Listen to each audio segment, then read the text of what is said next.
Assalamualaikum warahmatullahi wabarakatuh. Sahabat sekalian, kembali lagi di channel Tabikta. Kali ini akan disampaikan sebuah kisah tentang santri Syekhona Khalil Bangkalan yang menjadi ulama besar Nusantara. Namun sebelum lanjut, jangan lupa mendukung channel ini dengan cara klik tombol like dan subscribe. Serta aktifkan loncengnya agar tidak ketinggalan dengan video yang kami sajikan. Dulu Syekhona Khalil mempunyai santri asal Magelang, Manaf namanya. Selama liburan, karena termasuk dari golongan yang tidak mampu dan tak pernah mendapat kiriman dari orang tuanya, ia bekerja di sawah sekitar pesantren.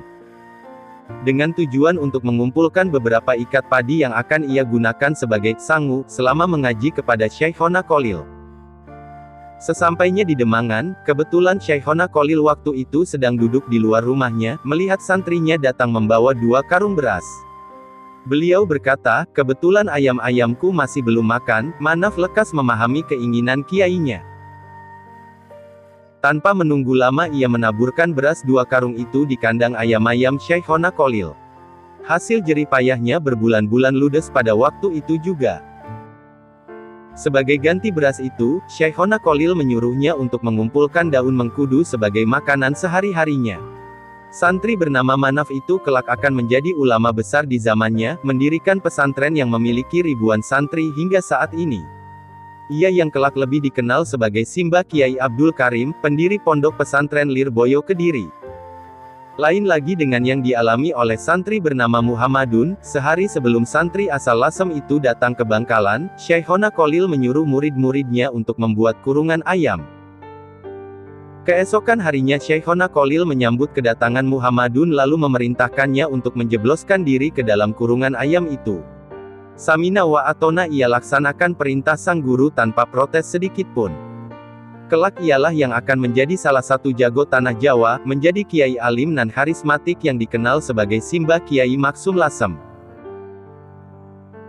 Ada lagi santri asal Jombang bernama Abdul Wahab malah memiliki pengalaman yang seru dan menegangkan. Ketika baru sampai di gerbang pondok Syekhona Khalil, ia disambut oleh puluhan santri yang membawa celurit dan pedang dan hendak menyerangnya, dan tentu saja ia lari terbirit-birit. Ternyata Syekhona Khalil sudah mewanti-wanti para muridnya untuk bersiaga di hari itu. Beliau berkata akan ada macan yang hendak memasuki area pondok.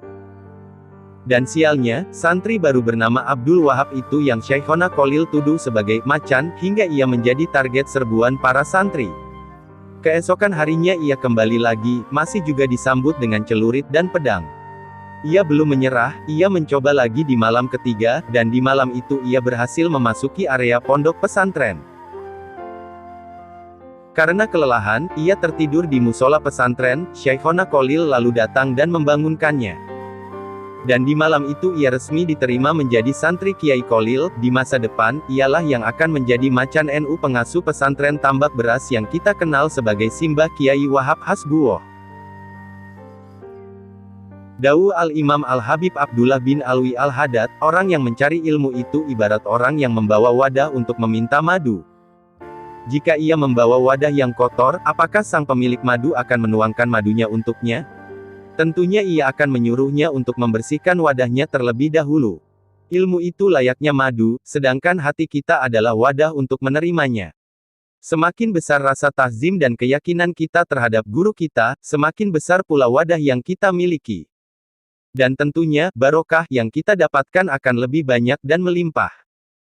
Seringkali para ulama mengulang-ulangi ucapan ini, al-madad ala qadril masyad, artinya pemberian dan pertolongan Allah yang akan kita peroleh lewat guru kita. Hal itu tergantung rasa takzim, keyakinan dan cara pandang kita terhadapnya.